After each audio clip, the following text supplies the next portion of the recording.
अस्सलाम वालेकुम। आप देख रहे हैं CNN पाकिस्तान मोहम्मद साजिद के साथ। आज का हमारा प्रोग्राम है आमदनी कम और खर्चा ज़्यादा, और इसके बारे में बात करेंगे। अस्सलाम वालेकुम। वालेकुम अस्सलाम। आजकल ये आमदनी कम और खर्चा ज़्यादा, इसके बारे में आप क्या कहेंगे? बहुत ज़्यादा महंगाई है और खर्चा कुछ भी नहीं निकल रहा है। सुबह 3-4 कटिंगें आई हैं तो सुबह 1-2 ये की थी, तो दुकान का किराया और बिजली का बिल भी निकालना बहुत मुश्किल हो रहा है। इसकी असल वजूहत क्या है? इतनी महंगाई होगी, साल पहले महंगाई थी, साल पहले कुछ थी, अब बहुत ज़्यादा हो गई है। 300 रुपये लीटर तो तेल ही हो गया।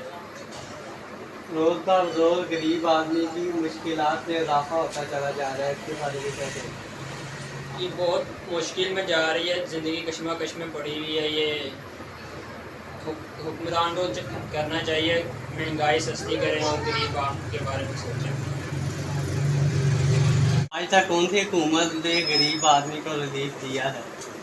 अभी तक तो जितनी मेरी उम्र हो गई है मैंने तो किसी को भी नहीं देखा दिया। अवाम को रिलीफ कौन देगा? आवाम को रिलीफ तो कोई भी नहीं दे रहा अभी तक, ना इमरान खान ना नवाज शरीफ। ये शहबाज शरीफ भी आया, ये भी महंगाई सस्ता करी जा रहा है। कोई पता नहीं चल रहा क्या बनेगा क्या नहीं बनेगा। कैमरा मैन मोहम्मद अली के साथ मोहम्मद साजिद को इजाज़त दीजिए। अल्लाह हाफ़िज़।